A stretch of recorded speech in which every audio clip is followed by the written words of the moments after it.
Au niveau de la Côte d'Ivoire, les situations de troubles à la santé mentale sont assez nombreuses.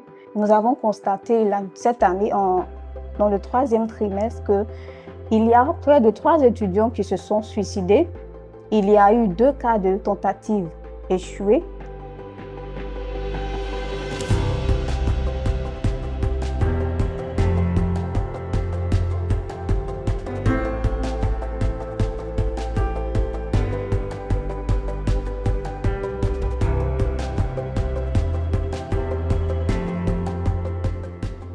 Je suis Twalib Lénina, doctorante en criminologie.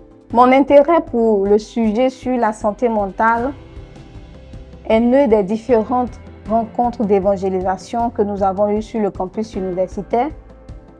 L'année passée, nous avons eu 10 étudiants qui ont été internés en asile psychiatrique. Les facteurs sont nombreux. Il y a la pression universitaire, le manque de logement, le manque de nourriture.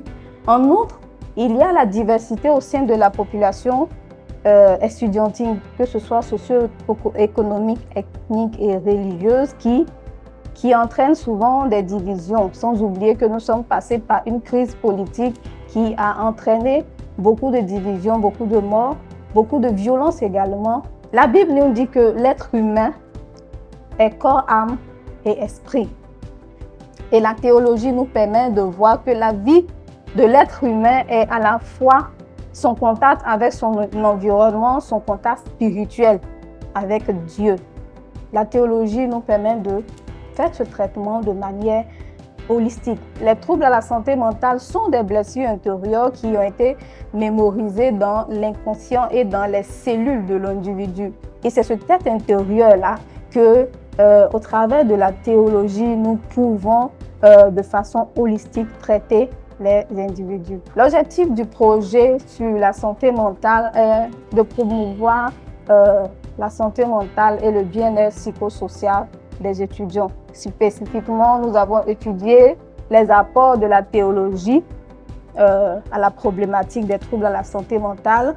Nous avons aussi étudié les apports de notre culture africaine ainsi que les différents tabous liés à ce sujet, parce qu'il faut savoir qu'en Afrique, c'est un sujet vraiment méconnu.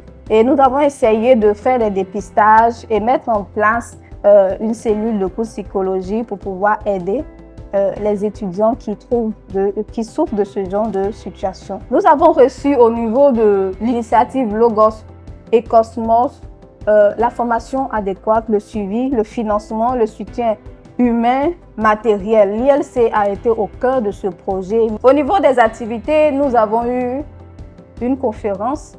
Après la conférence, nous avons tenu un séminaire sur la santé mentale et nous avons tenu aussi également un séminaire avec les églises.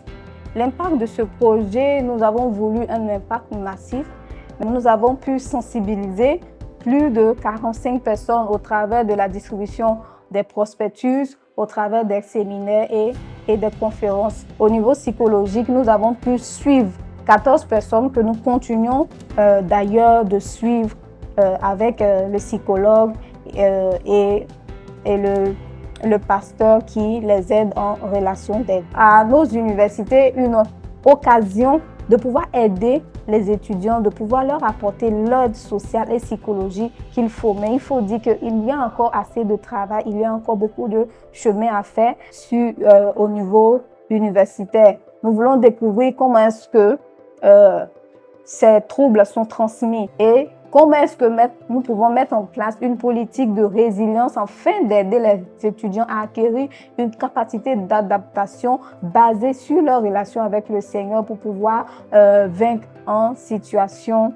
difficile. La lutte pour la santé mentale est un engagement à la fois civique et théologique pour rejoindre le dessein de Dieu, qui est celui de veiller sur la création dans toute sa dimension, de rapprocher sa création de lui. Le Seigneur nous a interpellés sur cette mission de prendre soin des personnes vulnérables, des personnes en situation de troubles de santé mentale, des personnes qui ont besoin d'être écoutées, qui ont besoin d'être soutenues et des personnes qui ont besoin d'être aimées.